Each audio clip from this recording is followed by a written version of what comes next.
aujourd'hui, on se retrouve pour la vidéo des flops 2024. Donc, troisième vidéo de notre trilogie du bilan ciné de l'année 2024. Je sais pas dans quel ordre vous allez regarder les vidéos.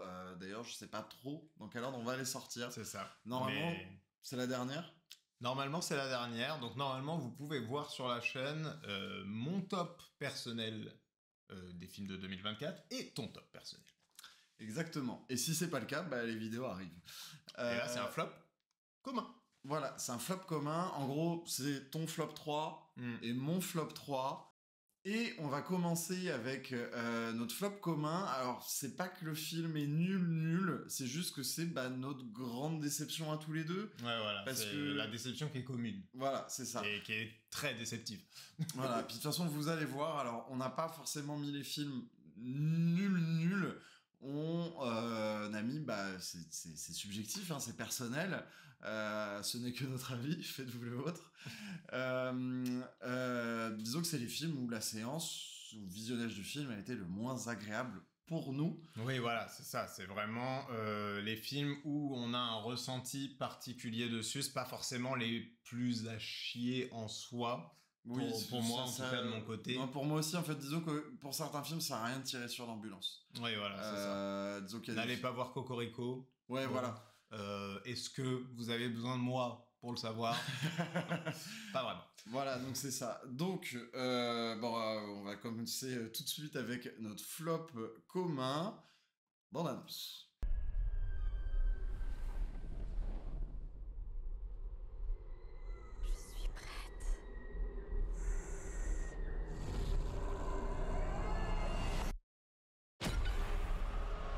Nosferatu. Et oui, je sais qu'il est dans le top de certains, pas dans le nôtre, hein, du coup il est dans notre flop. On n'a pas trouvé le film mauvais, on a été très déçus, on va vous expliquer pourquoi. Parce que en gros, on voulait vous sortir les tops et les flops beaucoup plus tôt. Mais il y avait ce fameux Nosferatu qui était sorti un 25 décembre. C'est ça. On était persuadés en fait que Nosferatu était un possible top. Ouais. Et donc du coup on s'est dit... on va pas tourner les tops avant d'avoir vu ce fameux film. Et évidemment, y a eu Noël, jour de l'an et tout. Donc, ce qui fait que voilà, la vidéo arrive aujourd'hui, mais pas dans la vidéo qu'on pensait. Et oui, parce que on voulait vous faire aussi un vlog à part pour Nosferatu et pour aussi Wicked. On voulait faire des vlogs à part entière. Pour Wicked, vous verrez plus tard où vous avez déjà vu. Voilà. Vous pouvez le voir ailleurs. Voilà. Pour Nosferatu, du coup, on en attendait beaucoup. C'était peut-être notre erreur, hein, d'ailleurs. Hein. C'était le seul film sur lequel on avait une attente qualitative. Oui, oui, bien sûr. On l'attendait pas juste par curiosité. On se disait, en fait... Ça va matcher. Ça va matcher, c'est ça. C'est que, avec Benjamin, on est tous les deux très fans du Nosferatu de 1924, je crois. De Murnau. Je rectifie à l'écrit, de Murnau. C'est un film qu'on adore tous les deux. Et Robert Eggers, c'est pas forcément un réalisateur qu'on adule avec Benjamin. Moi, j'aime beaucoup. Pour vous expliquer très rapidement, j'adore The Witch et The Lighthouse. J'aime beaucoup moins The Northman et Nosferatu.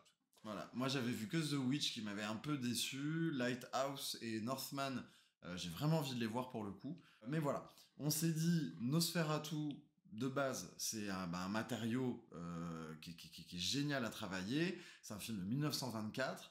Donc là, on fait un remake avec quelqu'un qui est avant tout un bon directeur artistique avant d'être un bon réalisateur. Donc en fait, ça peut que matcher. Il suffit juste que Robert Eggers y mette sa patte graphique sur le Nosferatu de base et ça fonctionne. Il n'y avait pas besoin d'en faire plus, ni moins d'ailleurs. On se disait pas forcément ce serait très original. Mais par contre, c'est un truc qu'on a envie de voir et qui peut être vraiment sublime déjà à voir. Et en plus de ça, juste une satisfaction de spectateur de se dire que on a pu voir Nosferatu au goût du jour. Voilà. entre guillemets. Pour le synopsis, c'est l'histoire d'un gars qui doit faire... Tu te lances, Maxime. Ouais, c'est mon premier synopsis. Vas-y, je t'en prie. Du coup, c'est un comptable. Non, c'est un... Ouais, ça commence bien. c'est plus ou moins un notaire, quoi, qui doit aller faire signer un acte de propriété à un mystérieux seigneur dans un château de Transylvanie. Le mec part d'Allemagne, du coup, parce que c'est Nosferatu, et pas d'Angleterre. En fait, c'est le scénario de Dracula. Mais voilà, donc en fait il va aller rencontrer Dracula, et en fait Dracula il veut serrer sa go, et il va devoir revenir à pas Londres du coup, mais à... c'est chaotique. Maxime, tu n'es pas fait pour les synopsis. Le synopsis, c'est un notaire qui doit aller faire signer un acte de propriété à un mystérieux comte qui habite au milieu de la Transylvanie parce que le monsieur veut déménager dans la ville où il habite, en Allemagne, et ce mec, il est quand même un peu louche. Voilà, on se demande bien qui c'est. Ouais, il y a quand même une raison pour laquelle c'est toi qui fais les synopsis, je pense. Hein. Bon, je suis pas... ça va, tu t'en es pas trop mal sorti. C'est gentil. À la 3e prise. Du coup, Benjamin, dis-nous toi déjà en quoi ça a été une déception. Ouais, en fait, malheureusement, pas mal de choses. En fait, je vais déjà dire ce que j'ai aimé dans le film, c'est-à-dire l'ADA, l'ambiance. En vrai, c'est ce qu'on attendait du film, et c'est vrai qu'on l'a aimé, cette DA. Bien sûr. Finalement. Visuellement, dans ce qu'il a à montrer, c'est absolument sublime. Vraiment. Le problème, alors si on peut faire un premier petit problème pour moi, c'est que la façon de le montrer est pas à la hauteur de ce que nous a montré déjà Robert Eggers avec ses autres films. Normalement, même dans The Northman, dont je suis pas fan, il y avait toujours ce truc-là, c'est-à-dire des séquences marquantes, des plans sublimes qui te scotchent la rétine, et voilà, qui sont là, et nombreux. Et là, dans Nosferatu, j'ai l'impression qu'il y en a quasiment pas. Il n'y en a pas aucun. Il y en a, notamment l'un des derniers plans du film qui est très joli, très beau. Et avec un peu de signification en plus, donc on aime. Mais je retiens aucune séquence particulière. Je retiens pas de grands moments de prouesse à l'intérieur, alors que normalement, c'est clairement la marque de fabrique de Robert Eggers. Donc déjà ça, c'est un mauvais point, et c'est le seul avantage qu'avait par exemple The Northman, et c'est pour ça que Nosferatu, je le mets encore un peu en dessous de The Northman. Après, la seconde chose, c'est surtout le scénario. Il y a un très gros problème de scénario. Pourquoi ? On vous disait que l'histoire de Nosferatu est très simple. Voilà, vous l'avez compris, il y a un monsieur très bizarre qui suce du sang, qui veut une femme et qui va se servir. Voilà, entre guillemets.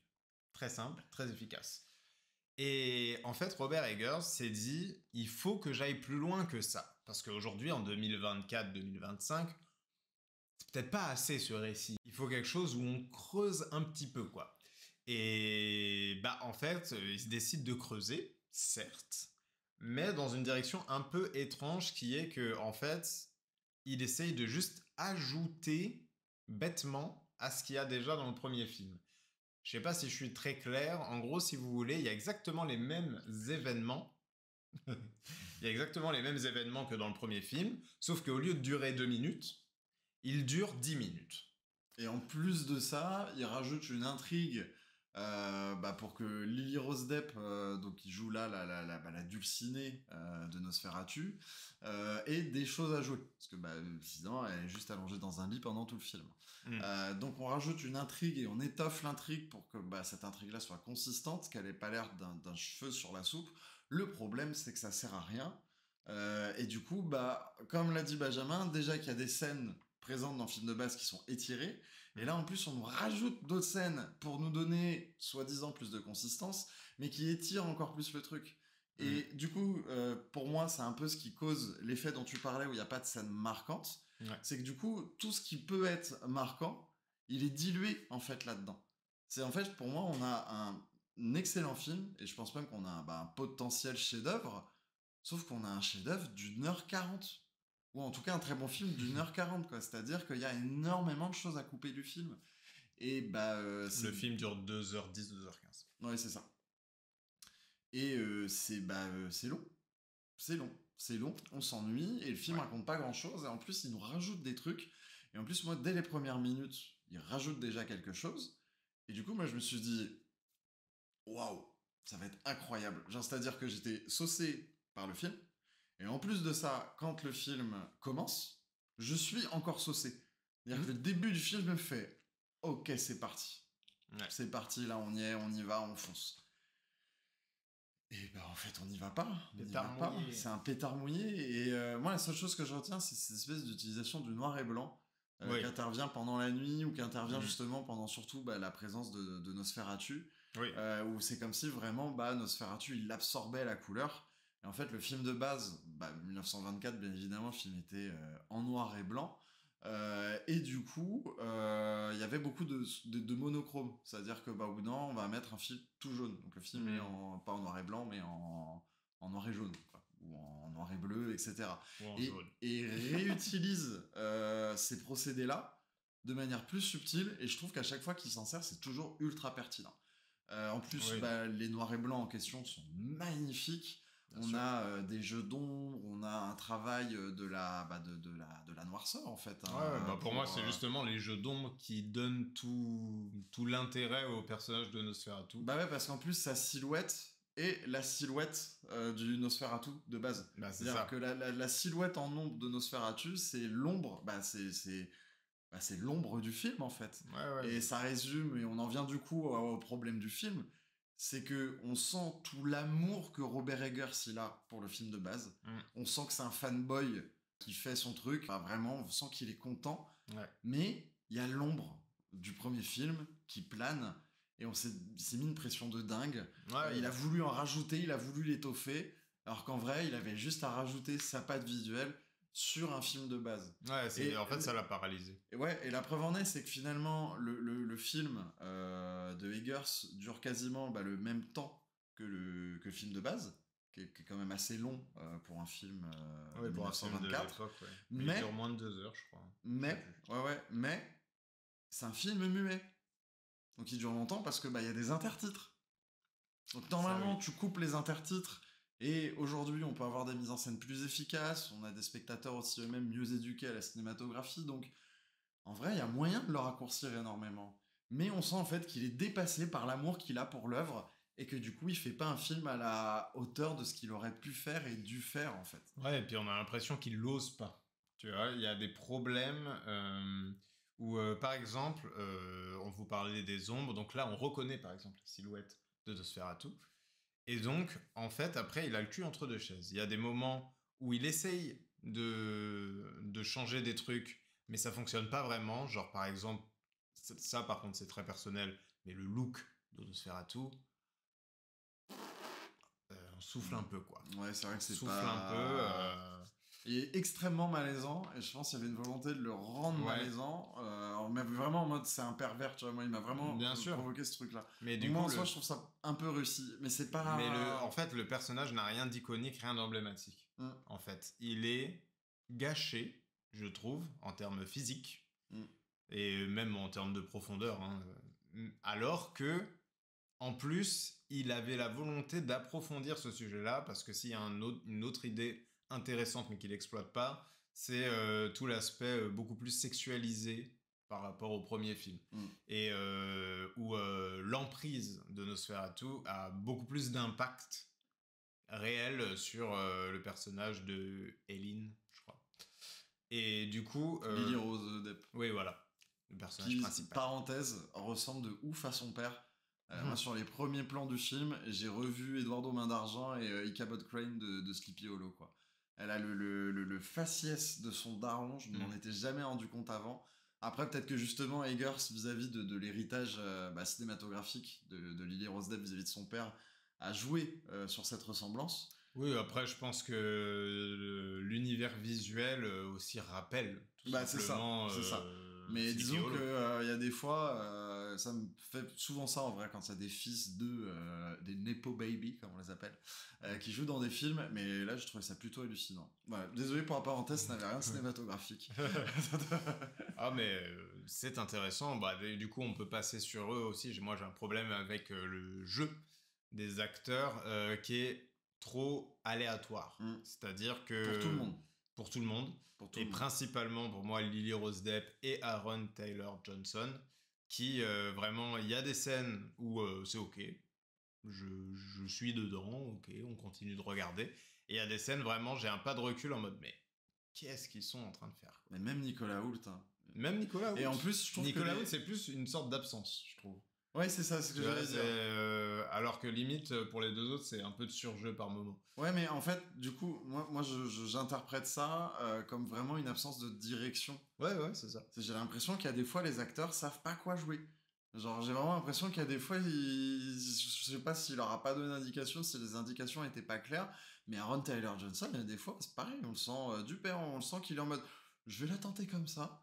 Donc, c'est moins choquant avec Willem Dafoe, parce que Willem Dafoe, il a l'habitude d'être en roue libre. C'est peut-être même quelque chose qu'il demande à ses réalisateurs. Et il a beaucoup d'expérience, il sait le faire. Il sait faire. Et donc, du coup, Willem Dafoe en roue libre, même nous, en tant que spectateurs, on est habitués. Mais là, ça se voit qu'il est en roue libre, quoi. On voit qu'il est... genre, arrêtez-le quand même au bout d'un moment. Ouais, je dirais Denis Hopper dans Waterworld, tu sais. Ah bah, écoute.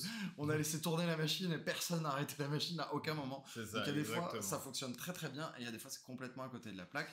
Et du coup, il y a des fois, comme on a dit, les acteurs sont plus là, quoi. Ah oui, c'est compliqué. Vraiment, Aaron Taylor Johnson, dans ses dernières scènes, je ne comprends même pas quelle est l'intention de jeu. Alors moi, je ne comprends pas Aaron Taylor Johnson, que ce soit dans sa carrière, dans sa manière dont on met en avant. D'ailleurs, pitié qu'il ne soit pas le prochain James Bond. Moi, c'est ça qui me fait peur en ce moment, Aaron Taylor Johnson. Ah bah, ça a l'air bien parti. Hein. C'est ça. C'est ça. C'est que j'aime beaucoup James Bond et me dire j'en ai rien à foutre, donc écoute, Aaron peut-être Taylor tout le monde se Johnson... rendra compte que que c'est nul, James Bond, et puis voilà. Ouais, voilà. Chaque fois que je le vois, je me dis mais non, pas lui. Mais en vrai, il fait que des flops au box-office. Il est pas reconnu. Je pense pas que... Ah, mais il a pris une mauvaise direction de carrière, alors qu'avec Kick-Ass, il avait sa ligne directrice. Dommage. Voilà. Enfin, donc bref. bon, voilà, on s'est quand même pas mal éparpillé, j'ai l'impression. On a dit quand même les arguments qu'on avait à dire sur cette déception totale. Ouais, déception totale. Mais bon, voilà, Nosferatu, c'était pas ouf. C'est pas non plus... je crois qu'il est mi-tiers pour nous deux, finalement. Ouais, à peu près mi-bas. Mi-bas, ouais, c'est ça. C'est juste, voilà, c'était la déception. Il devait être dans notre top, il l'est pas. Forcément, on est déçus. Mais il reste, bien évidemment, nos flop 3 respectifs. Des films bien pires. Du coup, on a tous les deux fait un flop 3, donc on va commencer par la 3e place pour remonter petit à petit jusqu'à la 1re place. Et donc là, on va commencer avec le tien peut-être. Mais écoute, merci beaucoup. Commençons avec le flop 3 de Maxime. D'ailleurs, le film a failli s'appeler Florence et les garçons. Non mais sans déconner, fermez vos gueules un peu là. Le vrai héros, c'est moi. C'est mon histoire. C'est tout. Et oui, le 2e acte de Quentin Dupieux, c'est un réalisateur que j'aime beaucoup. Mais en fait, je pense même que c'est le réalisateur français que je préfère actuellement. Je suis le premier déçu, en fait, à ce qu'il soit dans le top. J'ai essayé de réorganiser mon flop de plein de manières différentes. Et en fait, il y était toujours. Parce qu'en fait, il n'y a que 3 films en fait, moi, qui m'ont déçu cette année. Donc, plutôt une bonne année quand même. Hein. Tout le reste, après, c'est soit j'en ai rien à foutre, soit j'ai pas passé un mauvais moment non plus.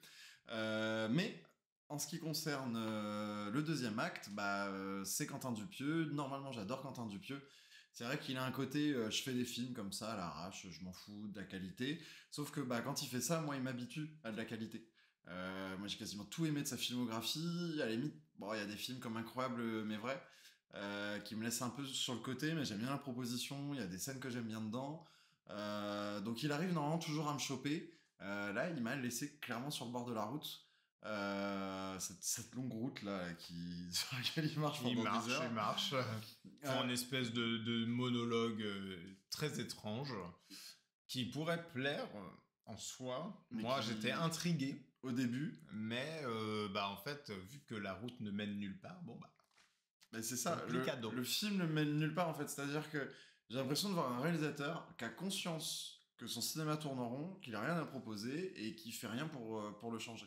Après, on avait vu l'année dernière des films comme The Killer de David Fincher, où le mec a conscience qu'il tourne en rond, qu'il se questionne sur quoi raconter, il fait un film autour de ça, et il essaye de proposer autre chose. Là, Dupieux a rien à raconter, il en a rien à foutre non plus, et il nous fait un film qui tourne en rond et qui parle de ça, de l'errance créative. Et en fait, ça marche pas, quoi. Ça marche pas. Ça m'a extrêmement déçu. En plus, le sens était catastrophique, les lumières étaient restées allumées pendant la première demi-heure de film, ce qui n'a pas aidé. C'est mais vrai bon, qu'il y avait eu ça. vous pouvez quand même voir notre avis parce qu'on a fait un vlog dessus. On l'a fait complètement à chaud. On avait installé vraiment le setup de tournage et on est rentré du cinéma, on l'a allumé. Et je pense en vrai c'est notre critique la plus drôle de la chaîne parce qu'en fait vous voyez clairement 2 fans de Quentin Dupieux Qui se décompose. Ouais, qui se décomposent, qui se disent Au fur et à mesure. Ouais, au début du film, on se dit ouais, non, en vrai, ça va, c'était pas mal. Et plus la vidéo avance, et plus on se dit mais non, en fait, c'était pas bien. Et quelques mois plus tard, c'est carrément mon flop 3. Donc en fait, flop 3 parce que c'est ma plus grosse déception. C'est pas le plus mauvais film que j'ai vu cette année en ce qui me concerne, mais c'est ma plus grosse déception. Et franchement, merde, Quentin, merde. Voilà, mais bon. L'avantage, c'est qu'il sort beaucoup de films, donc il y a plein de films d'avant pour se rassasier et pour se consoler. Et il va aussi très vite sortir plein de films après, qui, je suis sûr, sont très bons. Et puis bon, si vous avez vu nos tops respectifs, voilà, je vais pas vous spoiler, mais du coup, le fait d'avoir un Quentin Dupieux dans le flop est d'autant plus surprenant quand on voit mon top. Absolument. Voilà, pas grand chose à dire de plus, si ce n'est que voilà, le film va nulle part, donc il m'emmène nulle part, c'est logique. Il n'a pas suivi. J'ai pas suivi exactement. Quel dommage. Voilà, on passe à ton flop 1 3 non, 3, pas le 1. 3, mais ouais. le 3, c'est pas mal. Le 3, on va aller dans l'ordre. Flop 3 de Ben. Je ne sais plus qui a dit. L'improbable a toutes les chances de se produire. Qu'est-ce que ça ?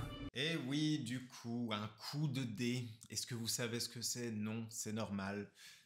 C'est un film de Yvan Attal. Est-ce que ça vous parle, Yvan Attal ? Ça me parle. C'est sympa, Yvan Attal. C'est sympa quand ça joue, Yvan Attal. C'est sympa quand ça joue, c'est sympa quand ça réalise, C'est même quand sympa. il écrit, c'est un artiste accompli et reconnu. C'est plutôt cool. Et là, c'est pas sympa. Voilà, ça va pas. C'est plutôt pas cool. Pourquoi c'est pas cool ? En fait, tout simplement, c'est le pire film que j'ai vu cette année. Alors vous allez me dire pourquoi il t'as est mis top le 3. pire film en 3 du coup. C'est ça. Okay. Parce que en fait, les autres sont un peu moins pires, mais me font beaucoup plus de mal, personnellement. Voilà, il commence à venir déchirer quelque chose, mais je vous explique ça juste après. Là, restons sur Un coup de dé, qui est donc le pire film de 2024. En fait, parce que tout ce qu'il entreprend, il le fait mal. Mais tout. Le package entier. Essayons de vous expliquer un peu de quoi ça parle. Je vais essayer. Je dis pas que je vais réussir parce que bon, c'est un peu bizarre. Alors si vous voulez, il y a 2 potes, qui habitent dans le sud, qui sont Yvan Attal et Guillaume Canet, avec leurs femmes respectives, et ensemble ils font un espèce de quatuor d'amis. Ils font des petits dîners mondains très sympathiques. Et en fait, il s'avère que Guillaume Canet trompe sa femme. Et Yvan Attal va l'apprendre. Et il va dire « Mais dis donc, mon petit Guillaume, c'est quand même pas très sympa de tromper ta femme. » Attends, il en a rien à foutre du coup. Ah oui, bon, tout le monde s'en fout. Mais et puis, il vient faire chier son pote. Bon, écoute, il est aussi pote avec sa femme. Voilà. Ah disons oui, d'accord, oui, oui, voilà. Ok, d'accord. Voilà, c'est un espèce de quatuor. Oui, parce que Voilà. tu me dis ça, moi j'ai juste envie de dire, mais de quoi tu te mêles, poteau Oui, voilà. Non, c'est des potes de longue date aussi avec les femmes. Donc, ce qu'il trouve à faire, vu que c'est pas bien ce qu'il fait, c'est qu'il va rencontrer la maîtresse et coucher avec lui aussi. Donc là, t'es un peu en mode, frère, t'es bizarre. C'est pas bien, c'est pas bien. Je vais faire teste la même chose. Ouais. Parce que ce qu'il faut savoir, c'est que Yvan Attal, dans ce film, en fait, c'est le pote suiveur. C'est le mec revient, il fait...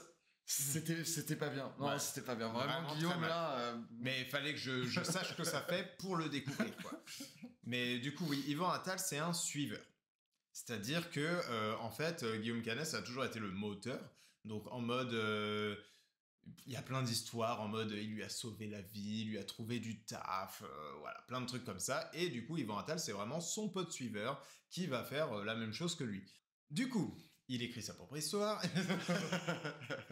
Non, en fait, du coup, Yvan Attal donc couche avec, enfin même mène une relation du coup avec la maîtresse de Guillaume Canet. Jusqu'au jour où, en fait, la maîtresse fait un choix, c'est-à-dire qu'elle choisit l'un des deux, et elle fait le choix de Guillaume Canet.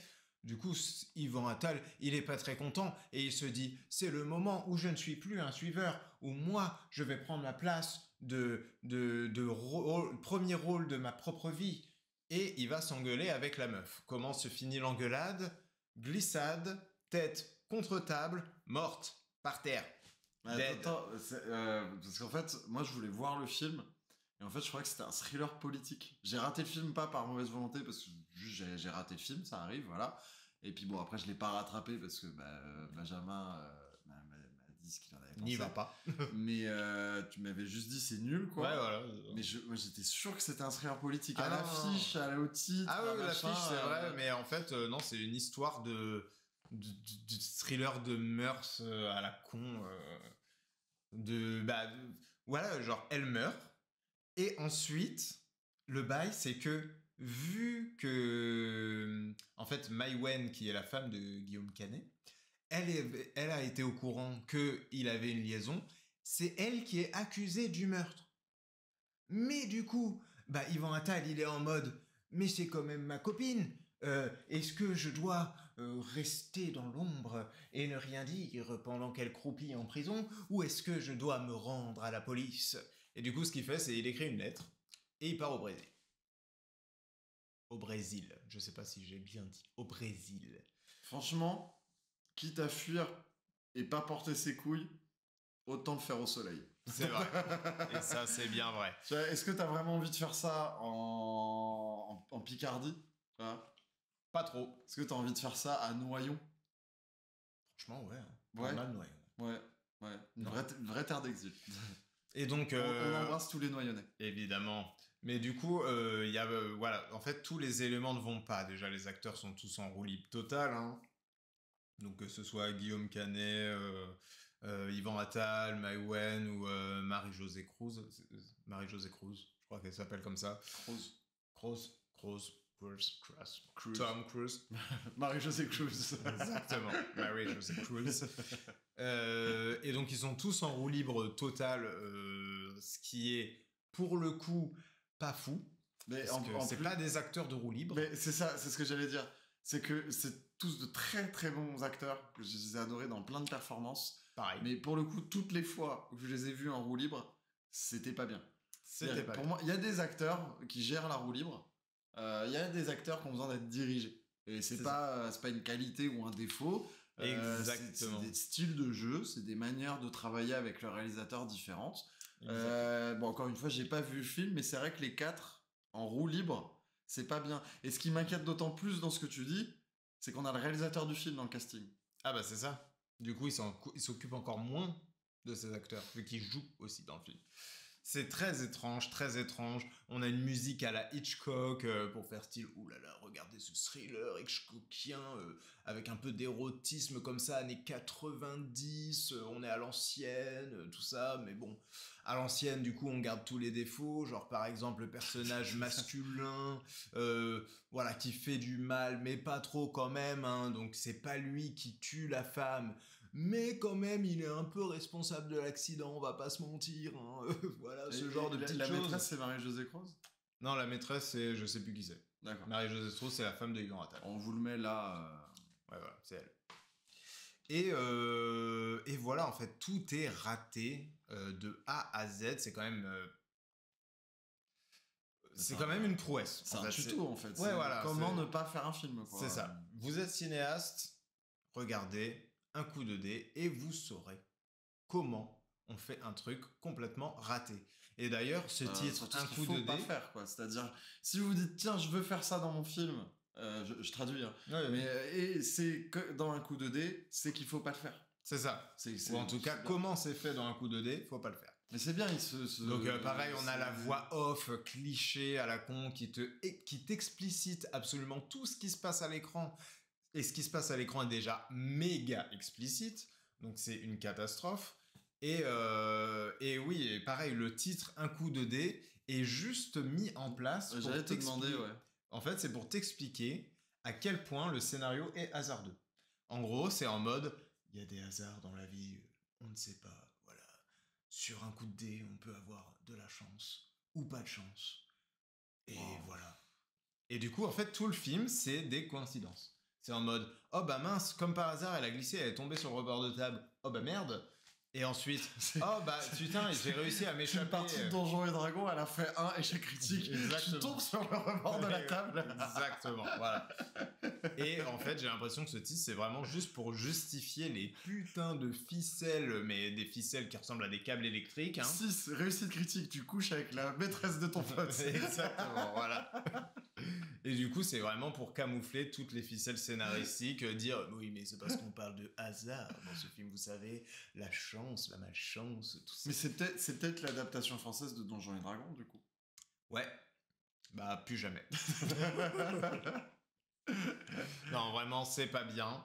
Mais voilà, si vous êtes jeune cinéaste et que vous voulez savoir comment on ne fait pas un film, tout est dans ce film-là. Et en vrai, si vous êtes curieux de voir un film vraiment très mauvais qui fait tous les mauvais choix, bah en fait, ça peut assouvir votre curiosité. Donc, à part pour cette situation-là, je ne vous le conseille pas, bien évidemment. Et désolé, Yvan Attal, mais je suis sûr que toi-même, tu te rends bien compte que ce film n'est pas ton plus grand chef-d'œuvre. Et j'espère que tu reviendras en force sur le prochain. J'en ai pas de doute, On a tous le droit à un moment d'égarement. On a tous le droit d'aimer sa vie ou pas. Pardon. Roue libre. Voilà. Vous voyez ce que ça donne la roue libre? C'est pas bien. Voilà. Benjamin est un acteur qui a besoin d'être dirigé. Merci. Et voilà. N'est pas Willem Dafoe ou Denis Hopper qui veut. Eh non. Mais Maxime, j'ai envie de te dire, est-ce qu'on passerait pas à ton petit flop 2 peut-être? Eh bien, c'est parti. Mon flop 2. T'es prêt? Tu parles que je suis prêt. Je suis Wolverine.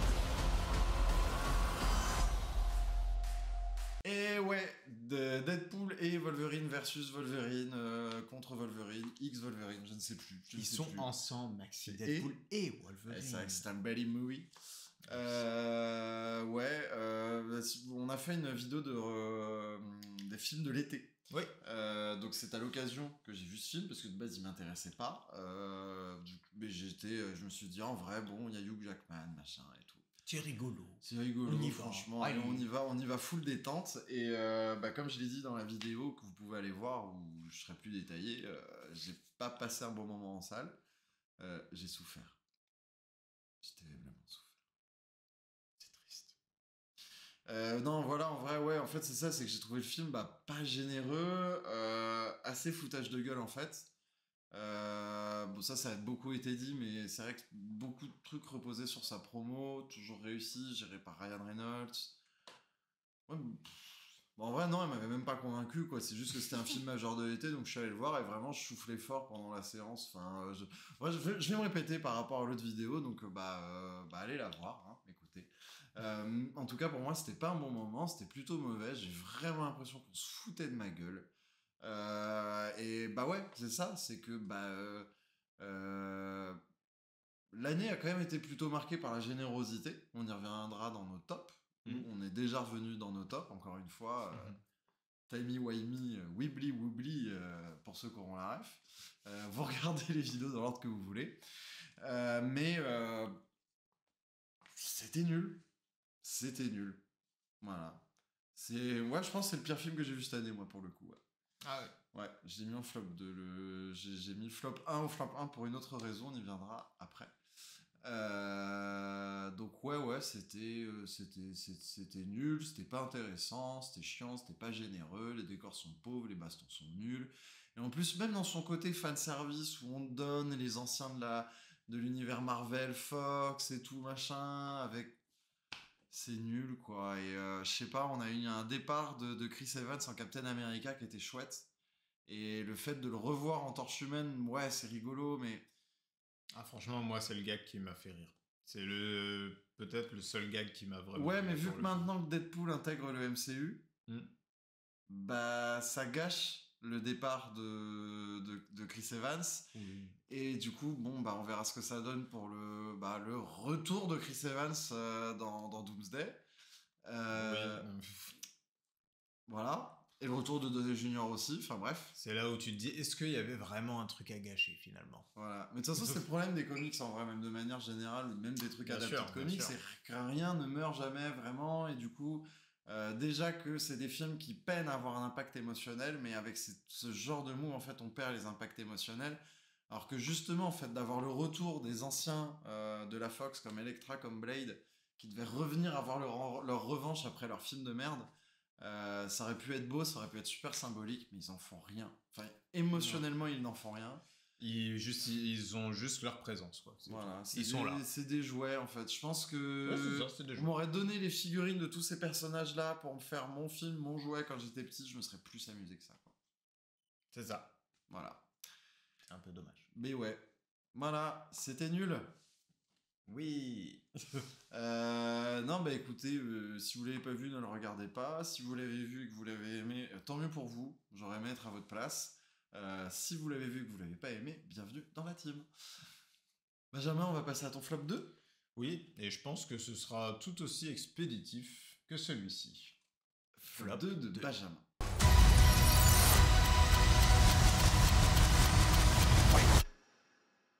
Go. Francis Ford Coppola's Megalopolis. Du coup, eh oui, Megalopolis. Bon, je pense que si vous avez vu la petite vidéo qu'on a tournée, c'était avec Motherland, je crois. Ouais, et, Blink Twice. Et Blink Twice. Mm. Vous n'êtes pas étonné de le voir ici, hein, vu dans quel état j'étais et dans quel état je suis toujours. Parce que voilà, j'ai vraiment l'impression de voir un film qui se fout littéralement de ma gueule, d'avoir un vieux, voilà, qui essaye de faire un film. Et bah moi, je suis désolé, vieux, aussi talentueux qu'il ait pu être, talentueux n'est plus. Voilà. C'est la mort du respect, quoi. Ah mais oui. On n'a Je pas suis appris à navré. respecter tes aînés, Benjamin. Ah si, mes aînés, mais pas ceux qui ont un pied dans la tombe. Non, je rigole. Je rigole. Mais en réalité, je trouve que c'est un film auquel on excuse beaucoup du fait que ce soit Monsieur Coppola, du coup, qui l'a réalisé. Je trouve qu'on lui excuse beaucoup de choses parce qu'il y a vraiment des ratages complets partout, à tous les niveaux. Et il y a 2-3 idées qui sont pas mal, mais sur une centaine d'idées, donc c'est bien, la générosité, on en parlait, elle est là, mais la générosité pour faire n'importe quoi. Et donc, bon, il donne tout. En soi, je suis content pour lui, il a pu faire son dernier petit kiff avant de... Bah non. Hein? Non, il retourne un film, là. Oh, bon. On verra s'il va au bout. Mais il retourne un film. Et ouais, il retourne un film. C'est une catastrophe. C'est une très mauvaise nouvelle, du coup, que j'apprends en direct avec vous. J'espère vraiment que c'est pas un film qu'il a dans les casiers, du coup, depuis 25 ans. Peut-être que ça évitera au film d'être vieillot as fuck. Et j'espère que ce sera un peu plus intéressant que ce Megalopolis qui m'a énervé, en fait, tout simplement. On commence sur la lignée des films qui m'ont énervé. Donc, je disais que voilà, Un coup de dé était le pire film. Maintenant, Megalopolis, c'est le film qui m'a un peu énervé parce que bon, je l'attendais sans trop l'attendre. Je sentais qu'il y allait avoir un peu de moisi là-dedans. Je m'attendais pas à autant, j'avoue. Je m'attendais quand même à avoir un peu plus de kiff. On a été le voir ensemble moyen, et t'étais vénère en sortant de la salle. Ah, j'étais vénère. J'étais tout simplement vénère. T'étais au bout de ta vie, il avait envie de se tirer une balle. Ah oui, si vous avez vu la vidéo en plus, vous savez que j'ai adoré Megalopolis. Voilà, c'est ça. Donc c'était un débrief très particulier. Oui, et puis où il n'y avait pas de débat, c'était un débat. Enfin, il y avait un débat, mais il était sans fin parce que limite, en fait, ce que j'ai détesté, t'as aimé, en fait. Ouais, voilà, c'est ça. Et en plus de ça, du coup, de base, on devait faire une critique à chaud du film. Donc, pareil, on avait tout le setup d'installer. On devait juste revenir et faire. Voilà. Ce qu'on n'a pas fait, tellement le débat entre nous, en fait, il était stérile. C'est ça. Ce qu'on a retenté sur des critiques groupées qu'on a fait, comme tu as dit, avec Motherland et voilà, avec un peu plus de recul. Mais le débat était quand même tout aussi stérile, quoi. On a quand même voulu vous le partager parce que il a été stérile, mais il avait quand même un peu mûri, il avait quand même un peu. C'est ça. On avait quand même essayé d'un peu organiser. C'était rigolo. C'était rigolo, mais voilà, pour l'anecdote, la séquence que vous voyez du coup dans cette vidéo là est la seule séquence de toutes les fois où on a fait des critiques où on a fait du vrai montage.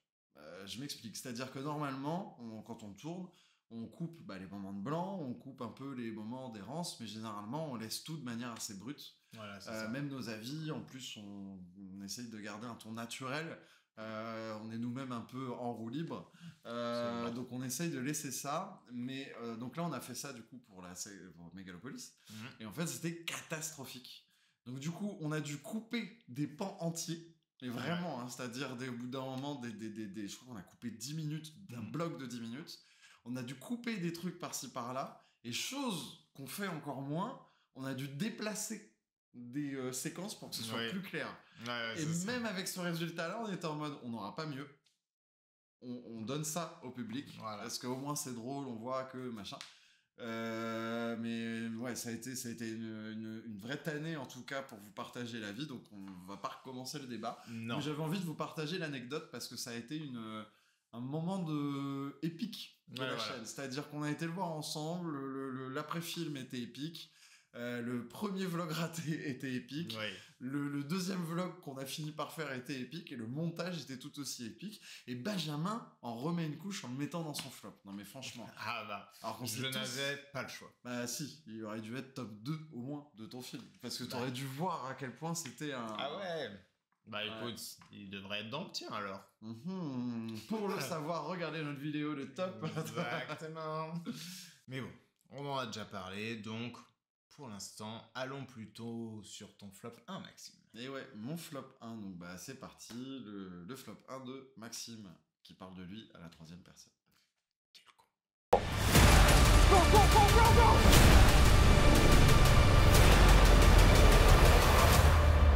God bless America.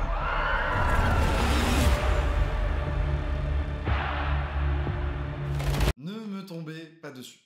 Voilà. Ouais, c'est un peu le sentiment que j'ai eu quand j'ai découvert les tops de tout le monde. J'ai fait mon flop avant de voir les tops de tout le monde. En fait, mon classement, moi, je le tiens un jour toute l'année. Au jour le jour. Voilà, vers la mi-novembre, j'ai commencé à tout bien organiser pour savoir quels étaient mes tops, mes flops, et puis justement éviter d'être influencé par les tops et flops de chacun. Donc j'étais plutôt sûr que c'était mon flop 1 dès cet automne. En fait, finalement, je me suis dit, sauf si je vois pire. Ça n'a pas été le cas, donc il est resté flop 1. Vous allez me dire, quoi ? Civil War ? Pire que Deadpool et les trucs muches, là ? Ouais, parce qu'en fait, Deadpool et Wolverine ne me racontent rien. Et il essaye pas de me faire croire qu'il me raconte rien. En fait, c'est juste un film nul. Juste un film nul, qui se vend comme un film nul, qu'on peut trouver agréable et divertissant, mais qui reste nul. Et j'ai pas de problème avec ça, j'adore le deuxième Fast and Furious, qui est factuellement un film nul, mais que je trouve très divertissant. Voilà. Sauf que là, Deadpool Wolverine, ça n'a pas marché sur moi. Civil War, c'est un film où je me suis senti arnaqué. Je m'explique. Civil War, le film te fait croire qu'il te raconte un truc. Parce que, rien que déjà, pourquoi ? Par son postulat de base. On parle d'une guerre civile dans un pays qui n'est pas en guerre civile, mais qui est quand même dans une crise politique plutôt pas ouf, avec quand même 2 pôles politiques qui surtout avec la réélection de Trump. On te fait suivre cette guerre par le biais de journalistes photos. Donc forcément, on a envie de dire ça raconte des trucs. Le mec arrive avec cette proposition, on se dit, va nous raconter quelque chose. Et en plus de ça, en vrai, c'est presque du talent, c'est presque du talent de te faire croire qu'il te raconte des trucs. Sauf qu'à aucun moment le film, il prend parti de quoi que ce soit. À aucun moment le film, il te raconte quoi que ce soit. Et le film est vide. Il y a une scène qui est bien, je l'avoue, effectivement, ouais, la scène avec Jesse Plemons, là, où il fait son redneck, machin, la scène est bien, mais elle est bien parce que Jesse Plemons survole toute notion d'acting à ce moment-là. Mais à aucun moment, c'est grâce au film, à aucun moment, c'est grâce à Alex Garland, c'est grâce à son scénario, à sa caméra, à son montage, à sa proposition. Il a juste eu de la chatte, en fait, à ce moment-là. Il a juste eu de la chatte parce qu'il il a eu un Jesse Plemons magnifique. Alors, oui, on parlait des acteurs en roue libre, bon, peut-être qu'il l'a un peu dirigé, peut-être qu'il lui a dit quoi faire, mais c'est juste de la chatte à ce stade. Le film ne raconte rien. Et en plus de ça, vu que le film te donne quand même un peu à bouffer par-ci par-là, enfin te donne à bouffer, il te donne à peine à bouffer en fait, il te donne des pseudo-rebondissements qui te font plus ou moins avancer l'histoire. Vu que c'est un road movie, t'as l'impression que l'histoire avance vu que les décors changent, sauf qu'encore une fois il se passe rien. À chaque péripétie, il n'y a pas de moralité qui se dégage, il n'y a rien qui se dégage, c'est juste il se pose des trucs, puis c'est tout, et puis nous on avance. Et la scène finale, qui est en plus de ça pas très bien réalisée, parce qu'encore une fois, on me dit ouais, il va se passer ci, il se passe ci, il se passe rien, et à la fin ils arrivent quelque part, et le film tranche pas dans un propos, cherche pas à te raconter un truc, cherche pas à te raconter une morale. Il y a une espèce de ce côté, mais presque du coup journalistique, quoi, qui te dit ouais, je comprends, c'est la vie. Mon film, la vie elle est comme ça. Ah, mais juge-la, la vie. Même avec un appareil photo, même un reporter de guerre, il émet un jugement avec son appareil photo.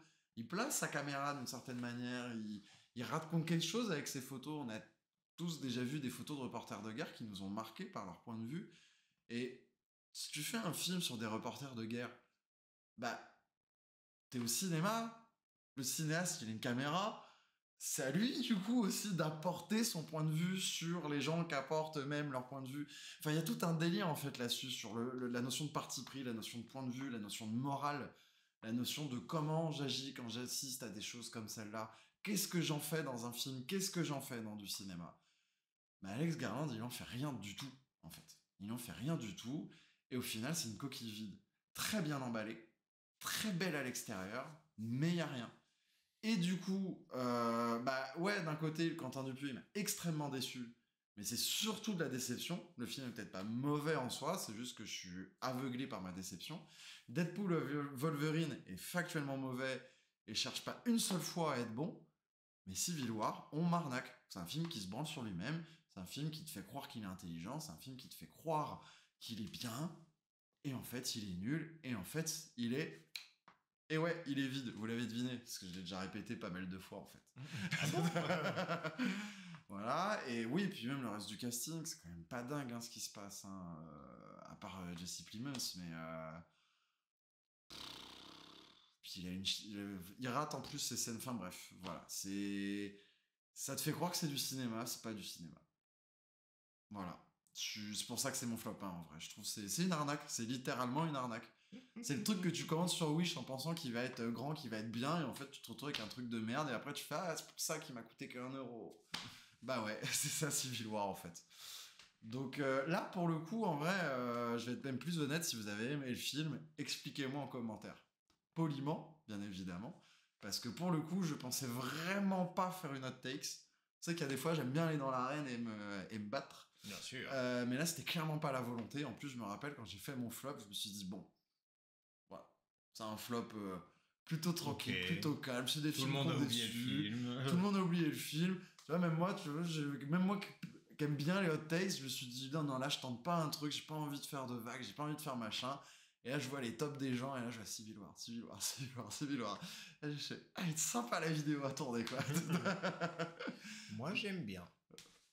Ouais, toi, t'as bien aimé, ouais. Ouais, T'as bien aimé. moi, j'aime bien. Voilà. Je n'irai pas surtout à sur l'encontre, parce que c'est ton moment. Bah ouais, puis on l'a Mais pas j'aime fait, bien. on l'a pas fait en vlog, je sais Non, plus où non. on en était à ce moment-là, mais c'est vrai qu'on l'a pas review. Non, on l'a pas review. Mais moi, j'ai passé un bon moment sans aller me battre pour le défendre, puisque je n'en ai pas envie. Mais en tout cas, moi, le moment était agréable. Et par contre, je suis assez d'accord qu'il ne raconte pas grand-chose, mais je trouve que ça ne retire rien au film, en fait, tout Ok. simplement. Et j'ai rien contre Alex Garland de base, je précise. Ça pose un regard sans juger ni en bien ni en mal, et je trouve que c'est dans le propos du film vu les personnages, en fait. Et donc, du coup, ça me dérange pas. Ouais, mais voilà. Pour résumer très... En fait, c'est de marrant manière parce très, très qu'on courte. a perçu les mêmes choses, sauf que toi, t'as aimé, moi, j'ai pas aimé. Ouais, c'est ça. Et moi, j'ai... Comme Megalopolis. Comme Megalopolis. Sauf que, bon, j'adore pas le film non plus. Et c'est plus virulent d'un côté comme d'un autre pour Megalopolis. Ouais, voilà. Puis non, c'est surtout que, bah oui, mais moi, comme je vous ai dit, en fait, moi, vis-à-vis de ça, c'est-à-dire que le reporter de guerre pose un point de vue, il pose un regard. Le film devrait... En fait, le film te fait croire qu'il parle de ça. C'est pas le film devrait parler de ça, c'est le film te fait croire qu'il parle de ça, alors que pas du tout. Voilà. Fort bien. C'était pas bien Civil War. Alex Garland fait quelque chose, mais là, c'est pas possible. Parce qu'en plus, tout le monde va t'expliquer que c'est bien, là, ton truc, là. Refais pas ça. Pars sur autre chose. Juste déjà Annihilation. Il partira sur autre chose. Voilà. Il part toujours sur autre chose. C'est Donc, vrai. Parce que, il voilà. fera un autre truc. Annihilation, c'était pas Ah non, mal. quoique, non, il refait un film de guerre, je crois. Oh, merde. Il refait un film de guerre, je crois. Eh bien, encore un film qu'on va attendre au tournant. Bah voilà, moi mon flop est terminé, on fera un petit bilan après derrière, mais Benjamin, mais quel est ton flop 1 ? Quel est ton Attends, flop je me prépare 1 un peu là. Parce que du coup, attends, si je préchote un peu, ton flop 1 c'est du coup le film qui t'a le plus énervé. Ouais. C'est le film qui t'a le plus blessé quoi. Ouais, voilà, blessé, exactement. Énervé, je pense que ça reste Megalopolis. Ok. Mais le plus blessé, c'est celui-là, parce que, on va pas se mentir, je m'attendais à ce qui allait se passer. Mais c'est pas pour ça que ça fait moins mal. Du coup, flop 1. Mufasa, ton heure est venue.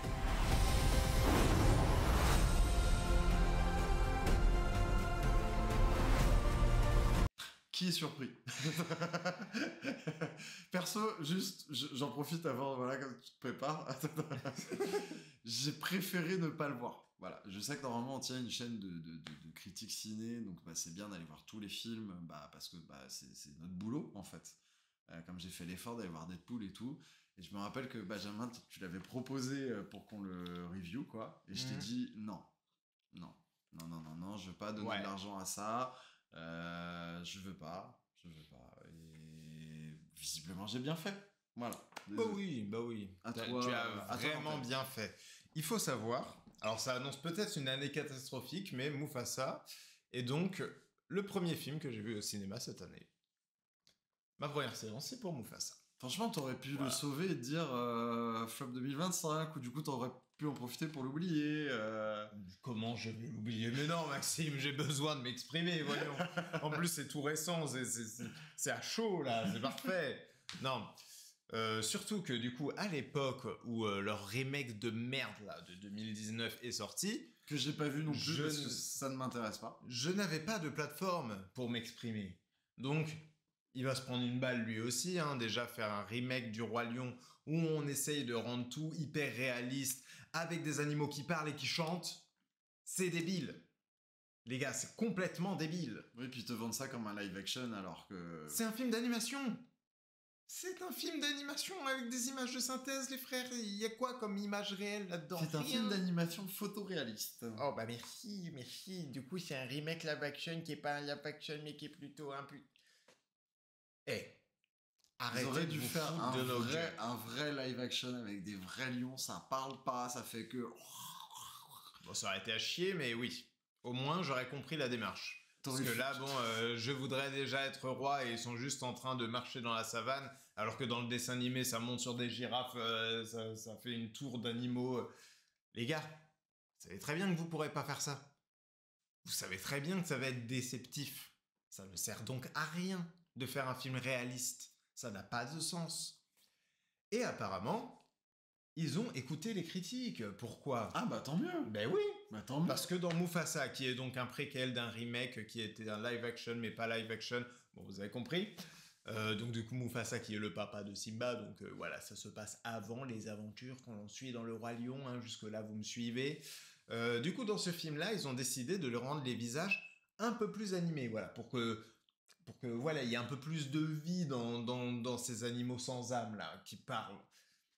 Mais du coup c'est encore plus dégueulasse, parce que du coup, t'as juste ça, qui est moins réaliste, et tout le reste c'est ultra réaliste. Donc t'imagines hyper cringe. Une tête voilà qui bouge, c'est 4 mode un peu voilà, qui bouge un peu en mode bien animé et tout, genre voilà, un peu dessin animé, Et tout le reste, c'est du photoréalisme. T'es là en mode, mais Cringe. frère, il n'y a pas que ça en fait. Il y avait d'autres problèmes. C'est pas ça le fond du problème. Donc, qu'est-ce que ça nous raconte Mufasa? Donc, en fait, on retrouve... on part pas tout de suite dans l'univers à l'ancienne, machin, Mufasa. Non, on reprend après le Roi Lion.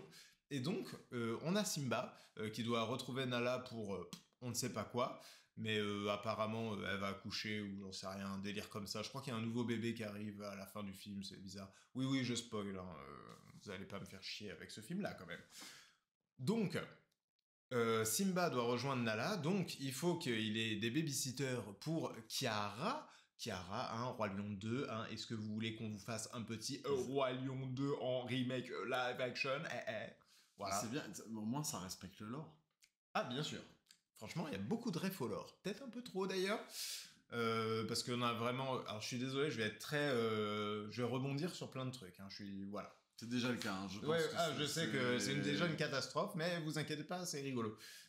En fait, ils font genre voilà les plans en mode, tu vois, genre le travelling compensé sur la gueule de Simba dans le Roi Lion, bah ça ils le refont. Oui, un des gros défauts du film, c'est que en fait Mufasa, il a vécu exactement la même vie que Simba. C'est fou ça. C'est quand même pas mal. L'histoire se Donc, répète. Mufasa, en gros, il vit avec ses parents, donc dans une mini tribu. Et à un moment donné, il va y avoir une espèce d'inondation et Mufasa va être pris dans l'inondation. Son père va clamser à cet endroit-là. Pourquoi son père était dans l'inondation? Pour sauver son fils. Donc exactement ce qui s'est passé entre Mufasa et Simba après. Et du coup, ensuite, Mufasa est perdu tout seul, au loin, et il va rencontrer des autres gens qui sont des petits sidekicks rigolos, mais des sidekicks rigolos qu'on connaît, du genre Rafiki, Zazu. Voilà. Ouais, du coup, le Timon et Pumba sont remplacés par oui, Rafiki, Zazu, exactement. C'est logique. Et donc, évidemment, avant ça, il va être recueilli par une famille avec un petit lionceau qui s'appelle Taka. On se demande bien qui c'est, dis donc, ce Taka. Et du coup, on a Timon et Pumba qui viennent stopper le récit. Voilà. Parce que, ah oui, voilà. Ça, c'est le Roi Lion 3. Hein, Exactement. Ça, c'est le Roi Lion 3, exactement. Petite ref encore. Mais j'avais pas été au bout tout à l'heure. Donc, en fait, Rafiki raconte une histoire à Kiara, qui est la fille de Simba, en mode « Je vais te raconter l'histoire de ton grand-père ». Et il y a Timon et Pumba qui font des commentaires méta. Voilà, en gros, machin, c'est trop marrant, on était dans une comédie musicale, va acheter un ticket. Voilà, ce genre de truc. Et du coup, je sais plus pourquoi je disais ça, donc... Pour dire que c'était pas bien. Ah oui, ça, bon, tu ça refaisais le synopsis du film. Oui. Et donc Simba rencontre Taka. Ils vont vivre leur enfance en... Oui, pardon. Mufasa rencontre Taka. Ils vont revivre leur enfance ensemble, voilà, donc avec la mère de Taka. Et bon, il va se passer des péripéties à la con, je vous évite ça, jusqu'à ce que, en fait, Simba, non, toujours pas, Mufasa revienne sur ce qui deviendra la Terre des Lions. Et en fait, pas la Terre des Lions, du coup. Qui était pas la Terre des Lions. Super. Qui était un endroit de verdure et lui donne un nom genre Minelli, un truc comme ça. C'est un truc dans le genre en vrai. C'est un truc dans le genre. Et en fait, il ramène les ennemis qui sont des ennemis factices random que tu mets dans n'importe quel film qui servent à rien. Et du coup, c'est des lions aussi? C'est des lions. Blancs. Ah, voilà. Donc ils sont méchants les lions blancs. Et donc, ils se ramènent, il y a tous les animaux, hein, comme dans Le Roi Lion, avec les girafes, les antilopes, les machins et tout. Et il dit, en vrai, vous devriez quand même vous battre avec moi, sinon, ils vont envahir le lieu, même si c'est de ma faute. Et ils sont là en mode, ouais, on va l'aider. Ah ouais? Ok. Bon, là-dessus, je veux dire, pourquoi pas, en effet, s'ils l'aident pas, ils sont peut-être dans la merde. Donc, même si ça fait chier... T'essayes de sauver ta vie, pourquoi pas. Une fois que c'est fait, ils sont en mode, mais en fait, Mufasa, ça devrait carrément être notre roi, en fait. Ah, surtout que c'est un prédateur pour eux. Enfin, c'est des Ouais, non mais antilopes ou oui, autres, oui, oui, ça n'a aucun sens. En mode, mais ouais, carrément, c'est notre roi, ils s'inclinent tous, et voilà, on a Mufasa sur le rocher du lion qui a été créé durant cette bataille finale. Hein. Comme Obélix, là, qui fait tomber le nez du sphinx. Oui, voilà, c'est ça, c'est Mufasa qui a créé la terre des lions. Alors que bon, on va pas se mentir, dans le roi lion quand même, on nous fait bien comprendre que c'est un truc quasi ancestral, même cette tradition de Rafiki qui soulève le bébé et tout. On sent que c'est une tradition. Bah, c'est Ça veut dire qu'en fait, cycle de la Simba, vie, quoi. oui voilà, ça veut dire L'histoire qu'en fait, de la vie. maintenant, Circle of quand life. Rafiki soulève Simba, en fait, c'était la première fois qu'il faisait ça. Est-ce que ça vous paraît crédible une seconde? Pas du tout. C'est Mais terrible. pas du tout. Donc ça vient chier sur l'héritage du roi lion, quand même, en faisant un préquel en plus. Hein, ça n'a aucun sens. Généralement, tu chies en faisant une suite. Mais là, ils ont réussi à chier en faisant une préquel. Pourquoi pas? Pourquoi pas? Ah, surtout que de base, la suite du Roi Lion, le Roi Lion 2, c'est une des rares suites Disney qui est réussie en plus. Bah, quoi. bien sûr.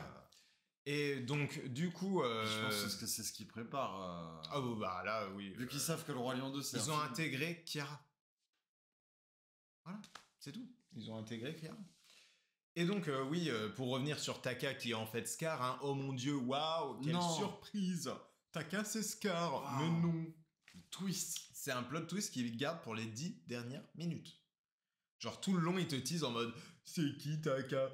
Je suis sûr que je le connais, avec Timon et Pumba qui font oulala, ça peut être qui? Oulala, je me demande. On sait qui c'est, putain, arrêtez de nous faire chier avec ça. Oui, mais c'est un film pour les enfants. Ah, mais même les Ah, enfants, ils ont tout compris, hein, t'inquiète pas. Ils ont vu le Roi Lion 10 fois, ils sont pas débiles, ils ont compris. Et donc, du coup, ils sont maintenant frères adoptifs. Donc, c'est complètement C'est pas- débile. Surtout pour une. Comment dire? Pour ce délire de roi, pour ce Mais délire c'est ça, princier, en fait, la haine de Scar, elle était intéressante. Parce que justement, on sentait qu'il y avait tout le poids, toute la frustration d'avoir été le deuxième lion. Donc pas le fils héritier, pas l'aîné et tout. Et bah là, non, c'est juste... il aurait dû être héritier dans sa tribu. Mais du coup, ses parents sont morts. Donc il va dans l'autre tribu et c'est Mufasa qui est élu roi parce que lui, c'est une merde. En gros, il a Super. peur de tout, il fait n'importe quoi. Super. Et du coup, pourquoi Scar est méchant? Parce que c'est un incel. Parce qu'il est frustré. Voilà. C'est pour ça qu'il est méchant. Parce qu'il voulait se faire Sarabi, la femme de Mufasa. Et que elle voulait être avec Mais Mufasa. attends, Et donc, du coup... c'est le scénario d'un coup 2D, ça. c'est ça, exactement. Et du coup, en fait, tout se recoupe. le plus... Pendant la des guerre plus des lions, grands il y a méchants- Kirsten Dunst avec son appareil photo. Exactement. Et donc, l'un des plus grands méchants de Disney, on le réduit à un vulgaire incel. Voilà. Voilà, c'est quoi Mufasa. Super. Il y aurait beaucoup d'autres choses à dire, mais je vais vous l'épargner. Je pense que je suis déjà assez parti en couille. En tout Comme cas, ça. regardez pas ces 7 films du coup dont on vous a parlé. Non, il n'y a pas grand-chose de nécessaire. Après, si ce qu'on a dit vous intéresse, je vous en prie, faites-vous votre avis. Hein, mais bon, Bah, c'est notre avis, faites-vous le vôtre. exactement, vous connaissez la formule maintenant. Mais bon, en tout cas, vous avez notre avis à nous sur la question, quoi. Voilà, voilà. Ben, est-ce que tu as des choses à rajouter, un petit bilan, une petite conclusion flop de cette année du coup? J'ai vu quand même plusieurs mauvais films que j'ai décidé de ne pas intégrer au flop parce qu'ils n'avaient aucune importance, comme Cocorico, ce qu'on vous a dit au début. Et il y en a d'autres, hein, L'Empire de Bruno Dumont. C'est vrai que j'ai raté ce truc aussi. Ouais, Je vais le ouais, rattraper pour juste C'est pour le c'est bâcher. le moins pire que j'ai vu.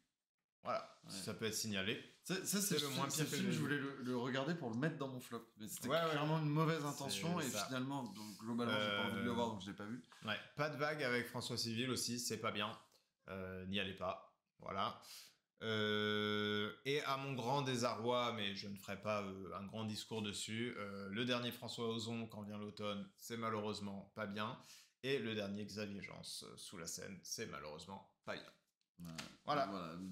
Donc voilà, cette année finalement, des réalisateurs qu'on admire qui nous ont déçus. Exactement. Mais une année plutôt grand cru parce qu'il y avait quand même pas beaucoup de flops dans ton classement comme dans le mien de manière générale. C'est ça. Et surtout, des tops très intéressants. Voilà. Mais il reste plein de bons films qui sont sortis. On en a sélectionné 10 chacun. Si vous n'avez pas encore vu les vidéos et qu'elles sont déjà en ligne, regardez-les. Normalement, elles sont là. Le lien là. Ouais, normalement, c'est 10 flops en dernière vidéo. Voilà. Donc, ce sera séparé. Donc, mon top 10 à moi et le top 10 de Max. Voilà. Donc, normalement, il y en a qui l'ont peut-être déjà vu. Si vous ne les avez pas vus, allez les voir. Et s'ils ne sont pas encore sortis, abonnez-vous. Comme ça, vous serez au courant de leur sortie. Et merci de nous rejoindre, parce qu'on est sur la nouvelle année. On a fini du coup cet assemblage de 3 vidéos de top flop.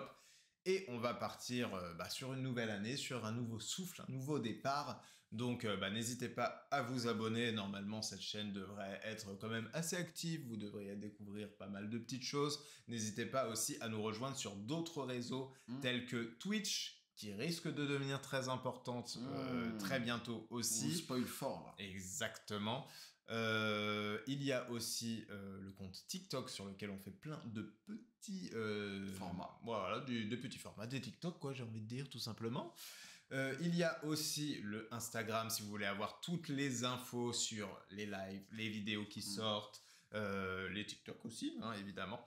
Voilà, toutes les infos seront sur l'Instagram. Et pour le reste, on a hâte de passer cette nouvelle année avec vous. Exactement. En tout cas, encore une fois, bonne année, bonne santé, meilleurs vœux. N'oubliez pas qu'on a beau ne pas avoir aimé ces films, mais ça, ce n'était que notre avis. Faites-vous le vôtre. Et ciao. Bye.